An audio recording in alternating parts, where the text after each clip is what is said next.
Татар милләте һәм университет. Татарга су кирәк булган кебек, җир кирәк булган кебек, һава кирәк булган кебек, белем кирәк булган кебек, университет татарга иң кирәк, иң кадерле нәрсәләребезнең берсе дип уйлыйм мин. 90-нчы елларда ул мәсьәлә нык кына күтәрелгән иде. Хәтта дәүләтебез, башланып киткән дәүләтчелек турында карарлар да кабул иткән иде. Әмма үзебезгә хас булган җитешлекләр аркасында дип әйтим микән инде, университет безнең булдыра алмый калды. Һәм бүген яңадан бу мәсьәлә кайту минемчә бик урынлы, бик вакытлы, һәм бөтен татар милләте башка милләтләрнең ярдәме белән дип уйлыйм мин. Чөнки монда интеграциясыз моны эшләп булмый. Бу мәсьәләне чынлап та хәл итәргә кирәк иде. Нәрсә университет? Университет ул дәүләте булмаган милләтнең бишеге.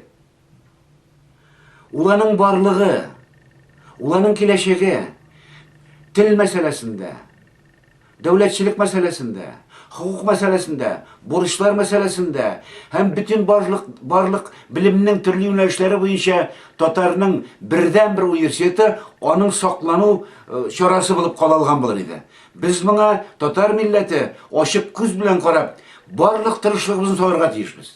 Әгәр дә инде миңа теге сез үзегез анда нинди ярдәм күрсәтә алырсыз, нинди итеп катнаша алырсыз дигән сорау куелса, мин мәсәлән менә хәзерге минуттан ук татар милләтен шу бурычка туплый алган булыр идем.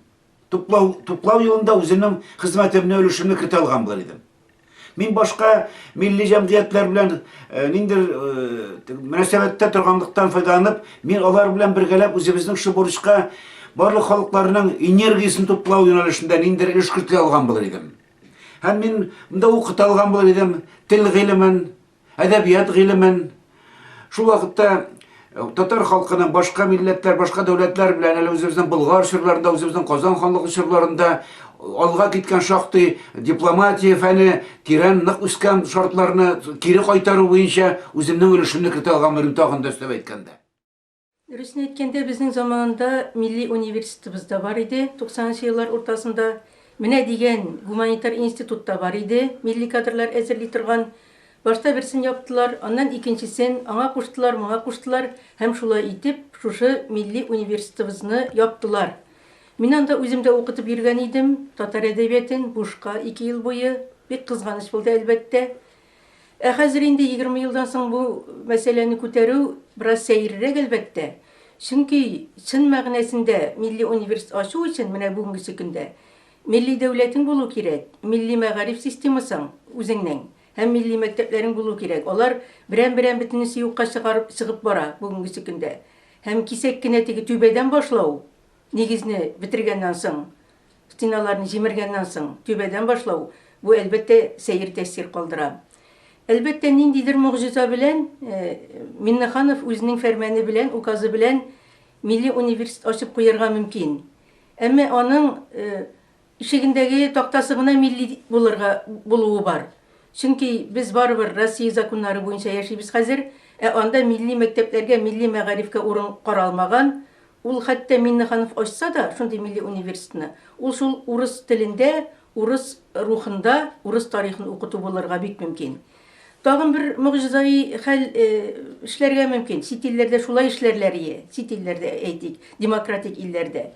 Бер татар бае табылып, үз акчасына Казанның уртасыннан менә дигән йорт сатып алып, менә дигән галимнәребезне чит илләрдән китереп, аларга торырга урын биреп, милли университет ачырга була, шәхси университет.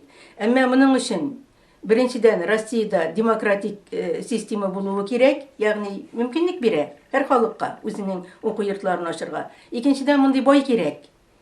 Кызганычка каршы безнең хәзер дәртмәндләр заманы үтте, алтын табучы шагыйрьләр заманы үтте. Байлар булса да, алар анда милли университет түгел, хәтта милли мәктәптә ачырга әле бер адым да ясаганнар юк. Һәрхәлдә Татарстанда андый хәлнең булганы юк.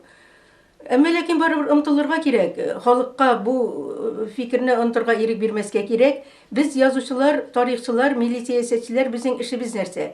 Безнең эшебез җәмәгатьчелек фикерен туплау, җәмәгатьчелек фикерен шушы юнәлешкә уйларга этерү, ягъни кирәк, милли мәктәпләр кирәк, милли тел кирәк, милли университет кирәк, милли дәүләт кирәк дип, халыкка шушыны инандыру. Без моны 90 еллар башында эшли алган идек. Инде язучы тарихчы буларак, мин әлбәттә үзем ул университетта рәхәтләнеп укыта алыр идем. Һәм татар әдәбиятын, һәм татар тарихын, мин хәтта әгәр андый университет була калса, бушка эшләргә дә риза.